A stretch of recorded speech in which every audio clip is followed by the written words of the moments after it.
You are listening to the Independent Dealer Podcast with hosts Luke Godwin and Jeff Watson. Hello and welcome to the Independent Dealer Podcast brought to you by Buckeye Dealership Consulting. Luke, the used car market is like a roller coaster of ups and downs and ins and outs, and our prices crashing or are they staying? It's kind of like my wife's emotions. I'm never really sure what I'm going to wake up to. I'm glad she doesn't listen to the podcast, yeah, so I can say she that. doesn't listen to the podcast. but we have somebody, a familiar face. We have somebody that might know a little bit about that. Mr. Larry Dixon, VP of Auction Data. Now, you said something to supply? No, what did you say? Solutions, Auction Data Solutions. Solutions. Okay. All right. So we're going to talk everything auction related when it comes to pricing, supply, rates, all these good things that make us dealers cringe and not want to go to the auctions, Larry. So, hey, you've been on the podcast before, but now you're in a different role. Kind of tell everybody where you are, what you're doing, and all that good stuff. Yeah, thanks, Luke. First, thanks for having me back on. It's really good to see you guys. Yeah, I've missed you over the last couple of months, so I was really looking forward to this. But yeah, so I'm with the National Auto Auction Association, or the NAAA. As their Vice President of Auction Data Solutions. What does that mean? So NAAA collects sales data from over 260 individual auctions, and those include all Manheim auctions, ADESA auctions, ServNet, all the big independent folks out there.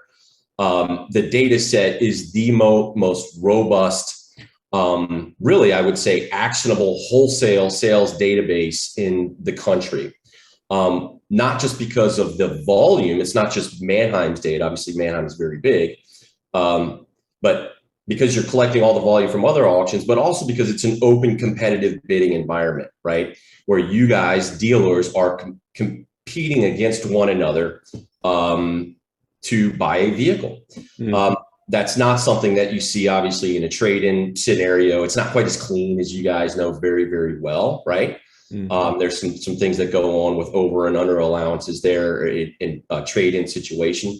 So this data set is extremely clean and very actionable. So all of the OEMs or most OEMs, I should say, will use this data, and their captive finance partners and other lenders as well to gauge their remarketing performance and to strategize in terms of how they want to go to market, when they want to go to market, and at what price. So it's extremely important and valuable to many large stakeholders in the industry, including. Do they use that for residuals as well, Larry?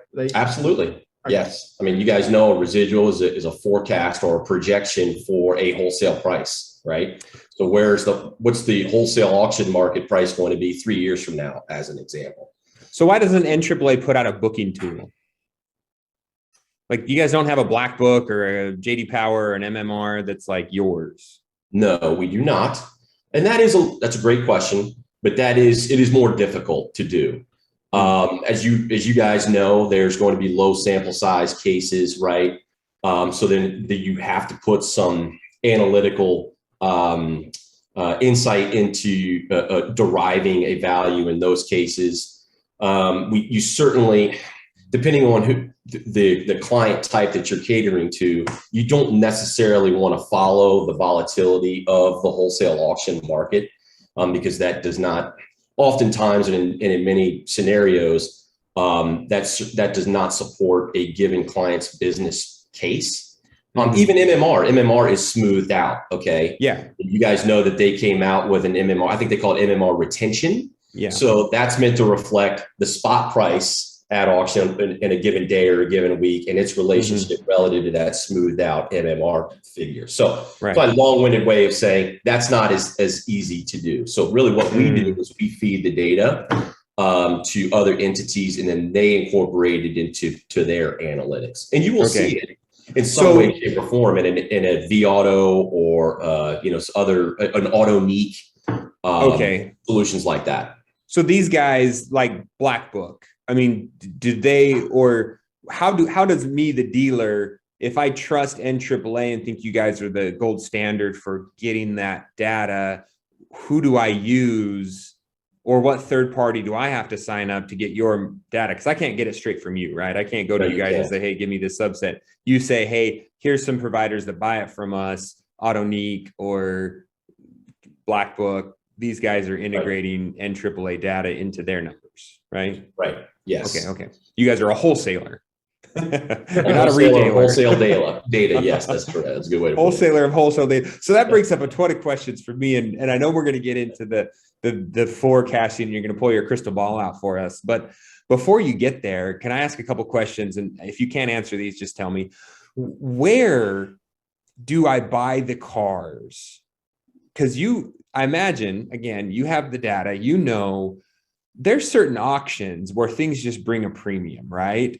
And I use the standard of MMR. If I'm looking on backlots or ACV or CarMax, or, I'm running stuff through my VinQ, I'm always booking it to MMR because it seems like for me, MMR always leaves me in a safe spot. I can always be like, great, if I can get it at MMR, I've got room to recondition and still retail it and make some money 9 times out of 10. Every so often, yes, MMR is out the window. Is there so the scenario, Larry, I'm on backlots and I'm bidding on a car. I have to go put that VIN and mileage in MMR so that I know the basis based off its trim level of what that thing's actually trading for today, right? Like I have an idea based off historical, but of course that's all out the window weekly. Is there like a certain auction I should be going to where you're like, hey guys, this one's a little softer than the others? Yeah. Well, I certainly can't speak to that. That was a long question. I get no answer. That was a horrible question, Jeff. What the heck? Yes. But there's places, right? Everyone's like, oh, CarMax, those cars go for all the money. Why are you buying a CarMax? You're paying way over at CarMax. Sure. Right? It's going to vary, Jeff, and it's always going to vary, okay? But it's even more volatile now. So if prices are less than MMR at a given auction, okay, we'll just use a simple example. That word is going to get out at some point in time. Yeah. And so then that's ultimately at the end of the day, it's going to drive up prices at that particular auction. So you're going to constantly have this, ebb and flow of where the arbitrage is. Well, yes. And a lot of people know that they can buy trucks in Texas and bring them to, Southern California or vice versa. There's a lot of these wholesalers that have got the game figured out that, yes, a truck in Texas can be taken to Montana or vice versa. And with shipping costs and everything, the arbitrage is there. Yes. You have to worry about, who has the most availability of trucks? Well, Texas does, right? And so the same could be said about really high-end luxury cars. Well, there's more high-end luxury cars in California, so that market's going to be a little softer. There's more Teslas. But there's also, so you can. There's also guys. There's wholesalers here that buy everything off of ACV and just flip it right over to Manheim. They're just literally flipping from one auction platform to the next and making a spread on that, and that's their whole business model. Right. So what one question Larry may not be able to answer. So what's the deal with Carvana and ADESA? Are we going to see ADESA auctions anymore? Absolutely will. Yeah. Okay. So, you guys both have read the papers, you're reading Automotive News or what have you, or auto remarketing. And there's certainly some publicized concerns out there about Carvana's ownership of ADESA and what's going to happen with ADESA. But if you look at the information that Carvana has put out to the investment community and what their mid to long-term plan is, ADESA figures very prominently in that. They're going to invest up to $1 billion into ADESA facilities. They really need the ADESA facilities, the 56 locations, to scale their reconditioning operation and to allow the company to grow the way that it needs to grow. And I think more importantly, and what's often overlooked is ADESA is making money. Perhaps under Car's ownership, maybe at times not as much as they would like to have made, but they're making money nonetheless. Carvana is not making money, so they need an entity that is making money, right? Yeah. So not only does it allow them to become more efficient and reduce their expenses, they're also going to realize revenue from it as well. So I think that while I understand the concerns, I think that they're going to be relatively short-lived because it behooves Carvana to treat ADESA almost as a status quo in some regards, which they're doing with their leadership team too. So, well, you think about like when I go to the local Manheim, Carvana has almost a third of the acreage roped off for their cars. So they're renting.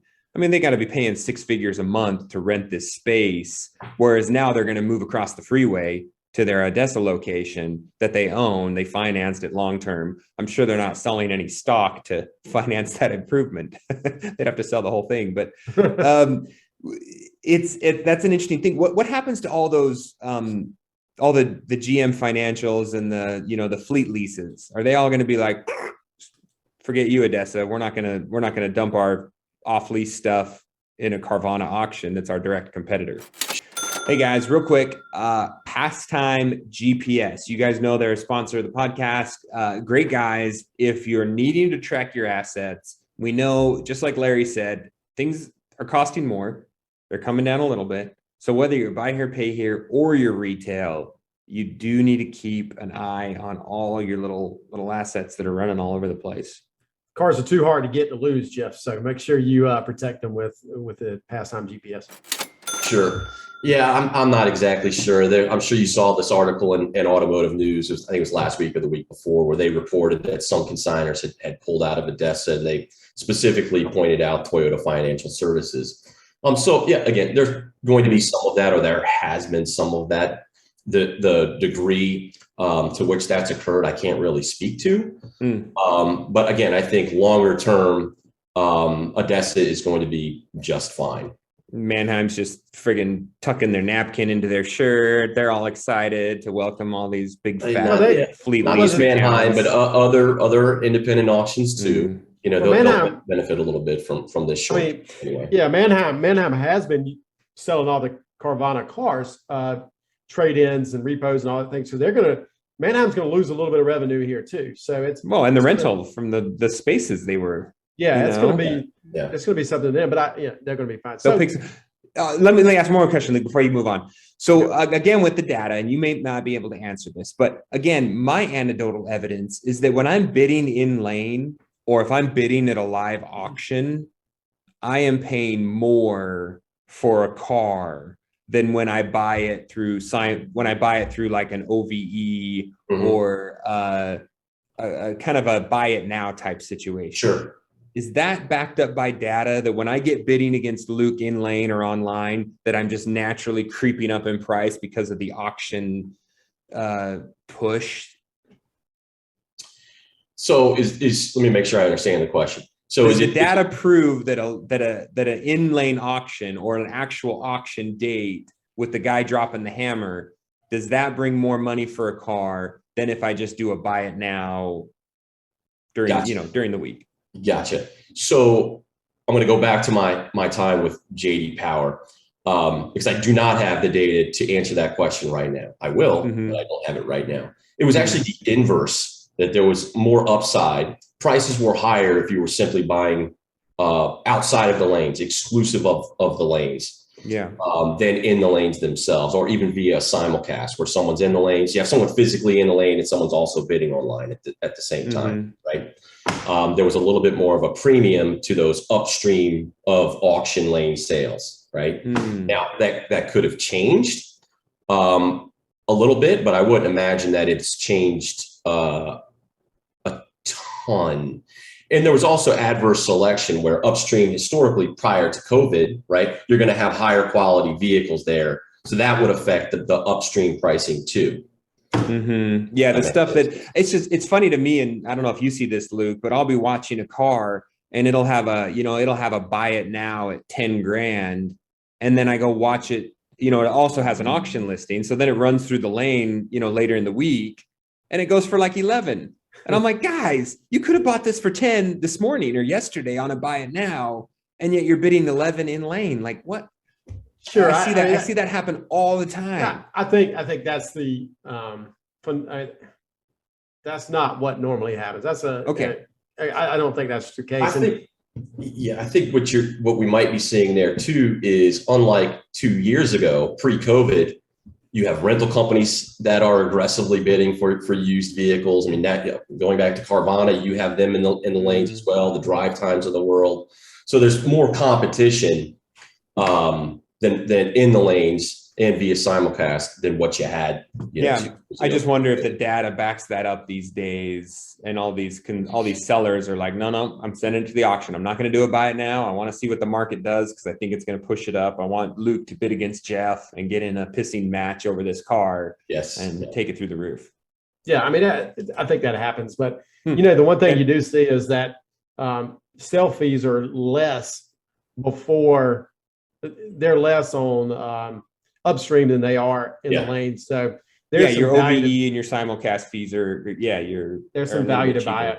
Yeah, for sure. The biggest thing we've heard over the last 6 months, Larry, is inflation. And in the last year, I saw 40% inflation in the used car market. Where are we now? Are we still inflated like that? Do we see this coming down softly? Do we see it dropping precipitously? Where are we? Yeah. So if we're talking just about used vehicles specifically, yes, obviously prices are still up year over year, rather dramatically, 20 to 30% per Manheim. But they have drifted lower since the end of 2021. So you guys know how the market typically works in the spring. Prices will kind of be flat as we go through January, February, and then they start to go up in March, which coincides with tax refund season. Didn't see that this year. We saw prices actually soften through March. They started to go up in April, but just modestly. And that coincided with a really slow kind of, I won't call it a trickle, but much slower than what we'd seen in years past, pre-COVID, in terms of the issuance of tax refunds, consumers receiving their tax refunds. I think we're at about 70 to 75% in terms of issued refunds relative to where we were back in 2019, which is about almost 100%. So as of the beginning of May, almost 100% of refunds had been issued. That's the number, not the dollar amount. Okay. In 2019. It's in 2019. Right now we're at about 70 to 75%. Okay. So we still have a ways to go as that's concerned. The dollar amount is also higher too, which I know you guys have been hearing a lot about. Heck, even since the end of last year, the projections were that the average refund amount would be up this year to an all-time high, we are seeing that. So that's a great thing. But we still have some runway to go in terms of every consumer receiving their refund, or every consumer that is going to get a refund actually getting it. So that speaks or bodes well for used vehicle demand over the next, let's call it, month to 2 months. But I think the signs are clear that we are going to see consumer demand soften, and prices themselves soften somewhat.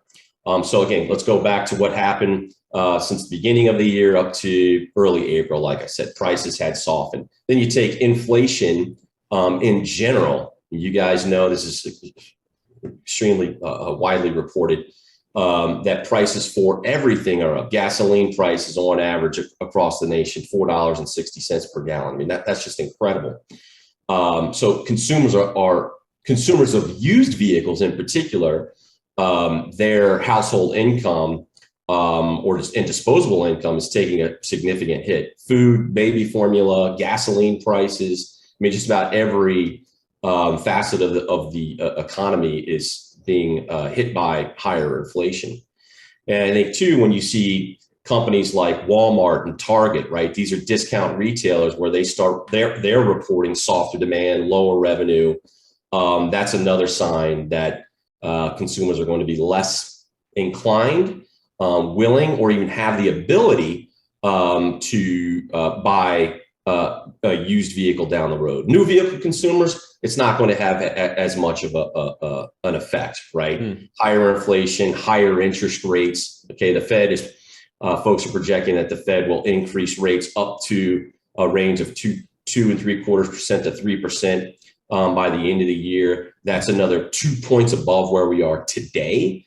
So that's a big increase in interest rates, and that's just going to make the cost of everything go up. Houses, durable goods, non-durable goods, credit cards, everything. Let's talk about the way interest rates affect car dealers, Larry. because that's huge. I know LIBOR doesn't exist anymore, and honestly, I don't know if much floor plan exists for new car dealers currently. It still does for used car dealers because new car dealers just they're not stocking much inventory or don't have the inventory. What does the rising interest rates look like for the car dealer, not on the consumer side, but we can talk about the consumer side, but on the actual dealer side currently?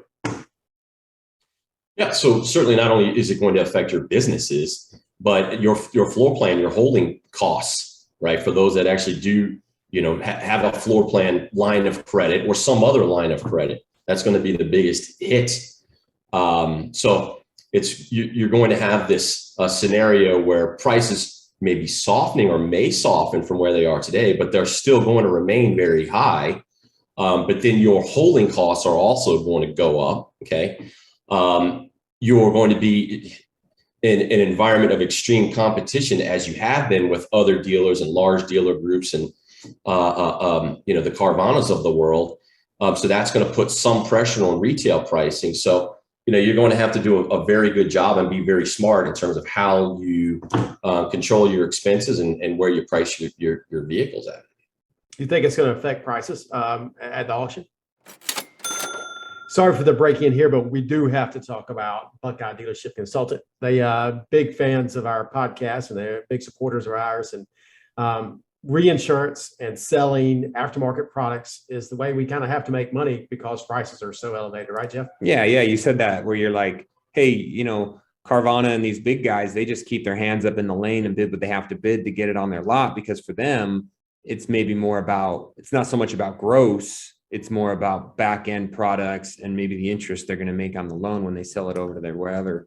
That's an interesting way to look at it, and you say, okay, maybe the old model isn't there anymore and I'm not going to make $4 or $5 grand upfront gross, but I'm going to make my back end. And the best way to make more back end is to own your own, your service contract that you sell, Jeff. Not only you're going to make the margin selling to the customer, but if they don't have to use that, you make that money in your reinsurance company too. So yeah, service products are so important. And if you don't know how to sell it, Buckeye's great. They will teach you how to sell it.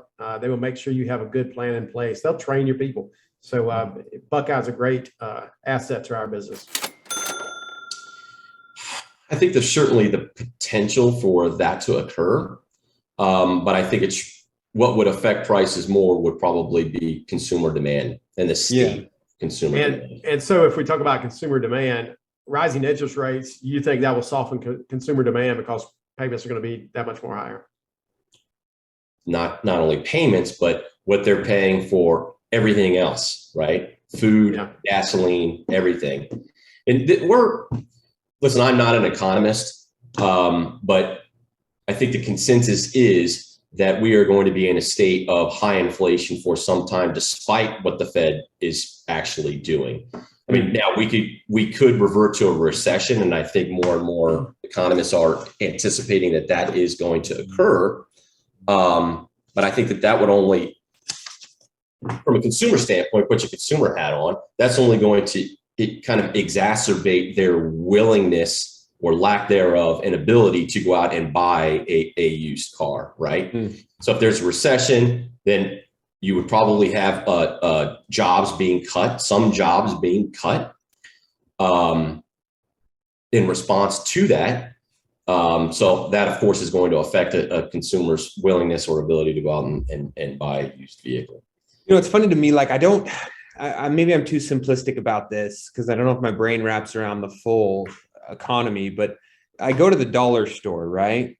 It's not a dollar store anymore. It's a $1.25 store. Yeah. Right. I don't think they're going back. No, I don't think they're ever going to go back to $1, right? There's so many components in whatever reason they decided to make it $1.25. So for us, and I deal in the bottom of the car segment, right? When my cars are done, they go to the scrapyard. But right now, there's no $3,000 car anymore. There's not really a $5,000 car. And if we're talking wholesale, right? Wholesale. Yeah. So things are worth $5 or $6 or $7 or $8 grand until they're worth scrap metal. And that's because of all the components that go into it. If I got to rebuild an engine and tires and all these things that now makes it worth for me to keep a car at $5 or $6 grand, even if I got to dump a ton into it. So when I think about okay, even if demand softens and people stop buying cars, or it slows down and there's more on the market, and maybe a ton of repos hit, or people are buying new because the new supply's picked up, it's like, does it ever really go back? Like, even when you think about the recession, 2008, like back then we used to be able to buy a $3,000 car, get it to the front line and sell it for, $69, $79, $99. Sure. It's like, even in good times, we didn't go back to that. Even during COVID, we never went back to that. Like, so I just don't know if we ever go back. No, if you go to a back, cheap car. if we go back, particularly anytime soon, then that would reflect cataclysmic conditions in the market. For sure. Like everything would have to go on sale. Tires, deflation's way worse than inflation.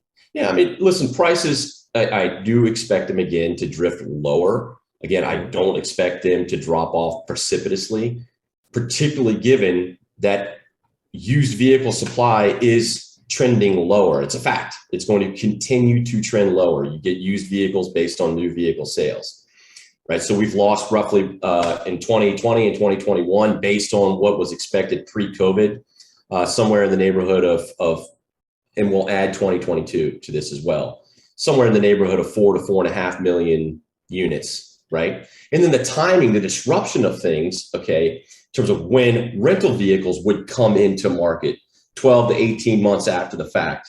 You don't have that anymore. They're not even making it to auction. They're buying used vehicles, and that's going to continue moving forward.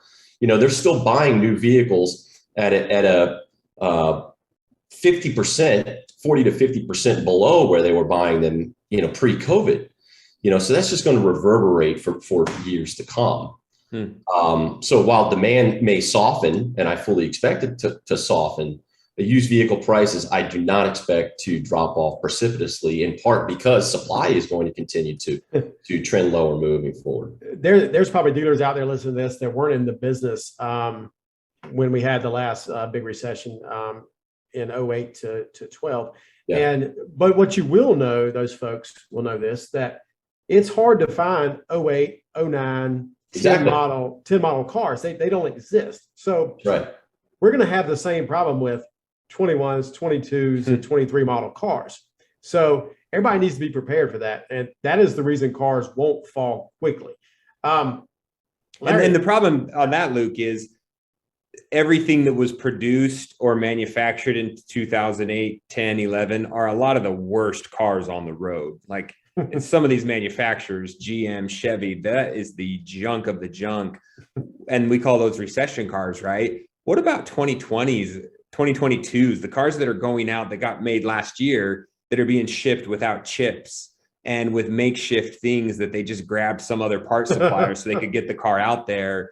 All these COVID parts that use subpar material just to roll the car off the line. Like, dude, when those start becoming used cars, I bet we're going to have this whole, like, I don't even want to think rotten section of COVID cars that work their way through the market. Yeah, that's interesting. I hadn't considered the subpar materials or parts because or in response to COVID.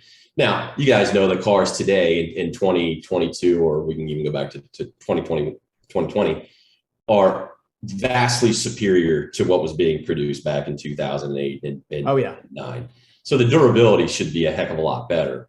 But that's a good point you raise and a good question. But look at some of these, like, I mean, you still have the same problems because they're still being pushed with all these EPA standards and materials and lightweight. So, I mean, it's the Tundra engine that is junk, right? Straight off the showroom, these 2020, 2021 Tundras are just grenading left and right from what I hear. And I don't have any facts, but I don't know that everyone says they last longer and they're better cars.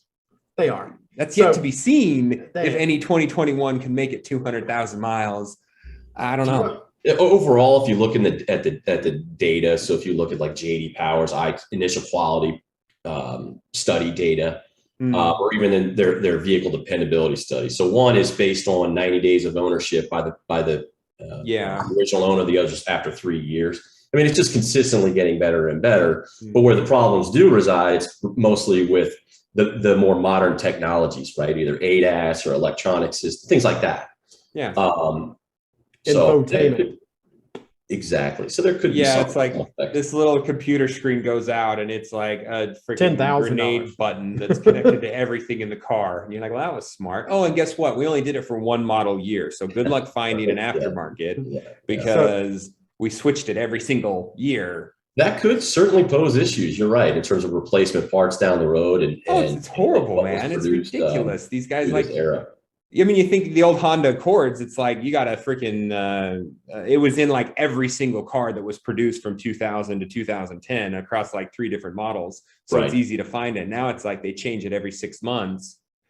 So you got to know exactly what production date you had and will it fit. And then like Dorman, Larry, we decided on last week's podcast that Jeff is a doomsdayer. And doomsdayers moved to Utah. He's probably got several he's got a bunker in several. I have food storage. Luke, do you have food storage? No, I do not.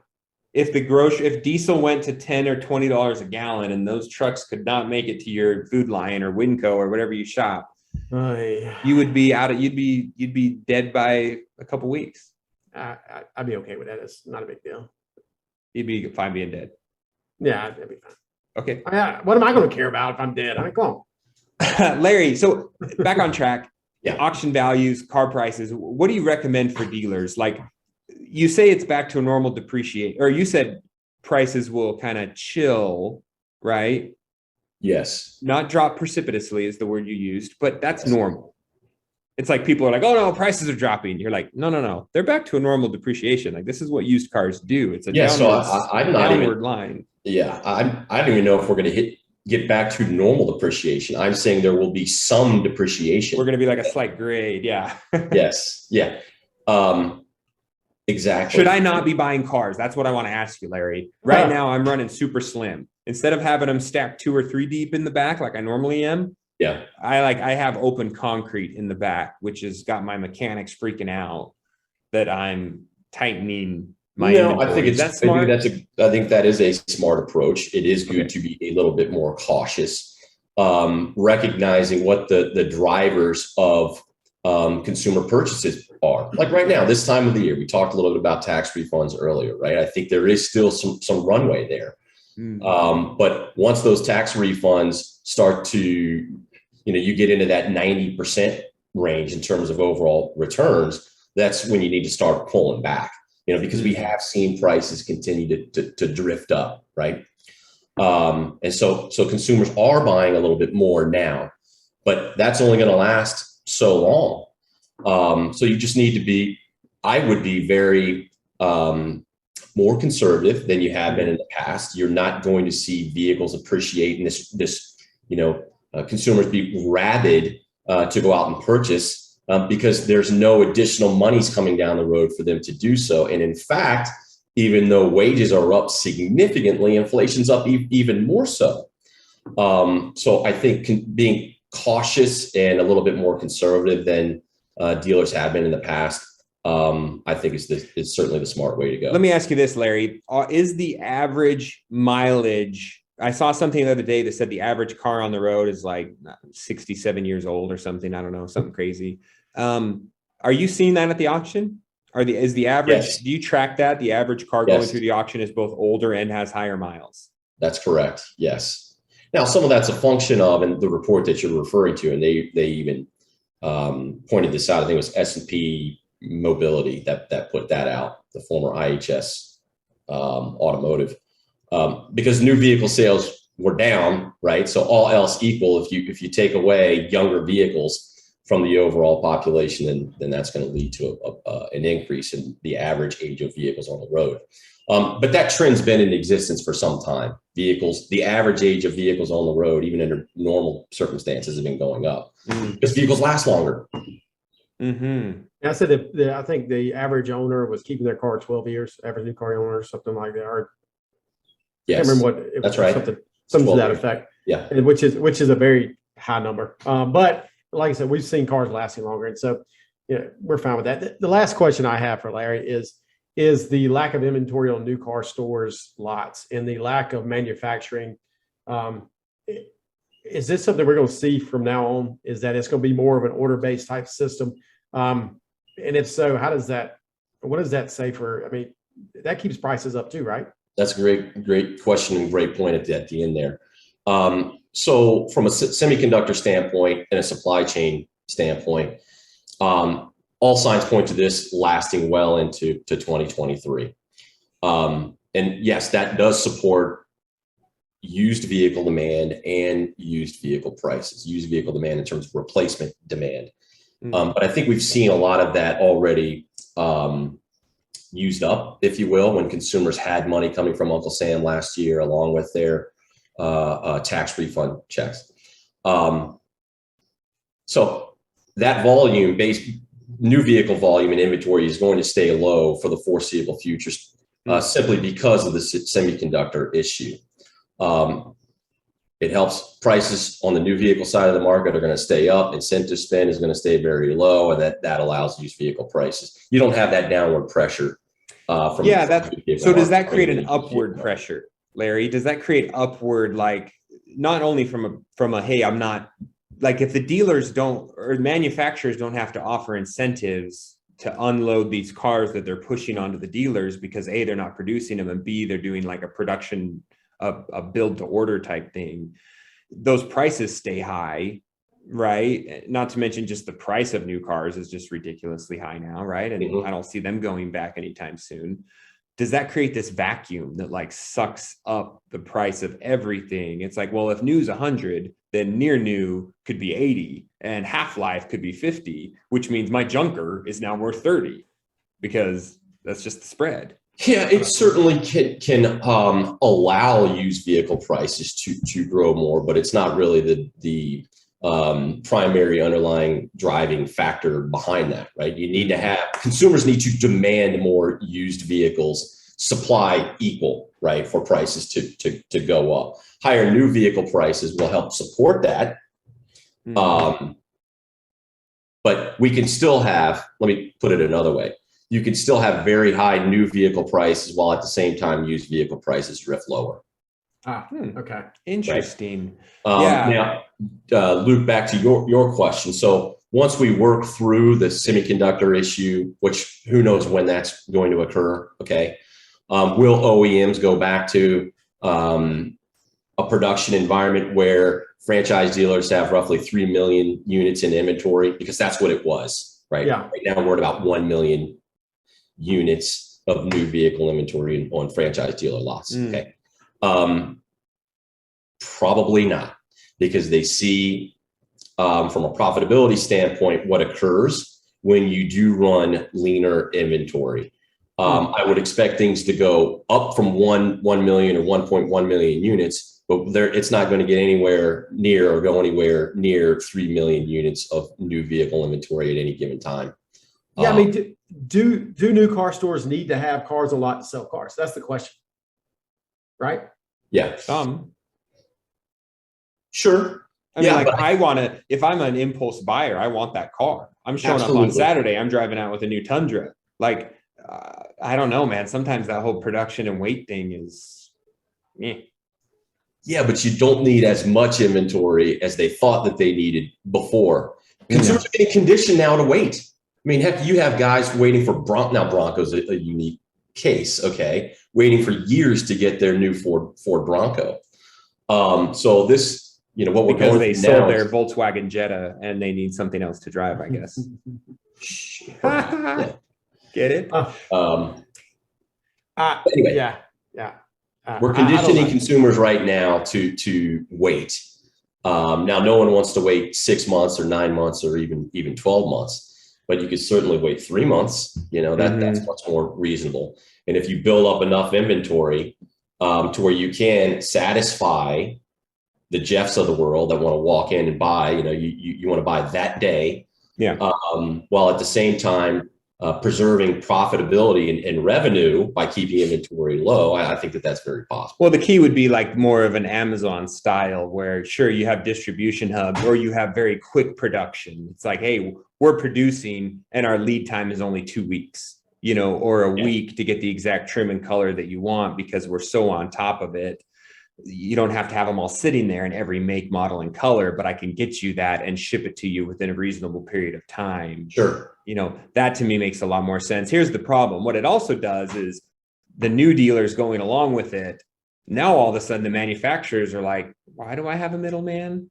Why do I have to ship this from my place where I produced it to your place where it's going to sit for 24 hours? So you can just deliver it on to the end user. They're all going to go all of Tesla and just drop it right at your house, right? Yeah, you're already seeing. They would love that with Tesla and with Polestar and what they're trying to do, the Volvo EV spin-off. So because you're going to hear more and more about that moving forward. Dealer addendum thing, and we've said it before, they're shooting themselves in the foot because the manufacturer's like, don't mark this car up, and the dealer's like, I have to mark this car up because you only sent me one of them, so I got to make an extra 50 grand on this Mustang or this Bronco so that I can cover my overhead. And that's going to be that kind of self-inflicted wound where the manufacturer says, guess what, then we're not going to give you any. We're just going to send them directly to the consumer, and then the consumer can turn around and flip it for 50 grand. But well, Larry, thank you for being with us. The things that you've told us today scare the bejeebus out of most of us, and hopefully we can still be in business this time next year. But who knows? Anyway, Larry, you're awesome in the industry, and we appreciate your time. Jeff, got anything else? That's it. Thanks for having me, guys. I really enjoyed it. Dealers helping dealers. Please leave us a review and subscribe. The Independent Dealer Podcast.